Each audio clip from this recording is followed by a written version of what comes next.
Just in case calls, you're probably familiar with it. It's generally just going out to the July month and buying a call option just in case there's a weather event, geopolitical issue, what have you. We're going to go through that today. We used beans over the last 10 years. We want to share with you our results, and hopefully it'll just help you make a more informed marketing decision. At the end of the day, we have to remember that this is all for education and example purposes. Make sure that you understand and know your own risk tolerance as we go through the presentation. But just to set the table in here, if somebody came up to you and said, hey, I have an idea where you can be right 4 times out of 10, what do you think? Most of us would say, well, that's ridiculous. Why would I want to do something like that?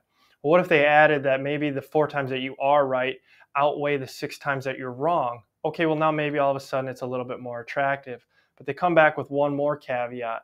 The 4 times that you are right, you just don't know when those are going to happen. So to put it another way, you could be wrong 6 times in a row before you're right that first time. Would you have the fortitude, the mental mindset in order to sustain doing this after being wrong 6 times in a row? And that's kind of what we're looking at here when we take a look at this just in case calls. What we did is we used 2015 to 2020. There was a 1050 significant resistance level on beans. So we used July 1050 calls for about 50 cents. And then we had higher prices in 2021 and 2024. So we chose 1450 calls for 50 cents in the July as well. And then what we just did is you figured you hold these until the last week of June when they expire. And we took that weekly close. And so at the end of the day, you can see that 4 times out of 10, those calls expired in the money.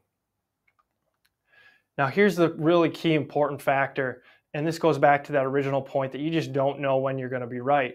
So for those first 6 attempts from 2015 to 2020, you were only right 1 time. And in fact, you went on a 4-year streak of having those options expire worthless. And if you would have quit in 2020, you would have missed that huge move up in 2021.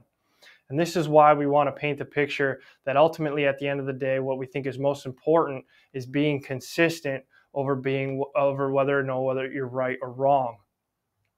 As we kind of look to wrap this up, we always have to keep in mind we can only market with the information in front of us.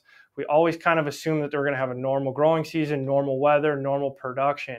Remember, black swan events are just that. They're unpredictable and generally are outside of the typical bounds. And that's why a person might be interested in using these calls.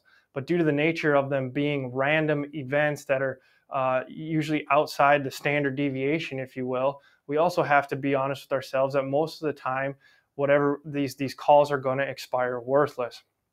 So coming back to the main point, that if you're looking at just in case calls, you really need to look at it as a business expense that you're going to budget every single year. And then you have to ask yourself, if I'm wrong 4, 5, 6 times in a row, am I going to be able to do this the 7th, 8th, 9th year in a row? Because I just don't know when this event is going to happen. And that's hopefully going to help you make a better decision when you look through this. At the end of the day, we found over the last 10 years, you had a chance to be correct 4 times, and that seemed to outweigh the 6 times that you were wrong. We hope this helps you make a better marketing decision. If you guys have questions, feel free to reach out to us. We're more than happy to help. As always, please like the video, subscribe, and we certainly enjoy making the content for you.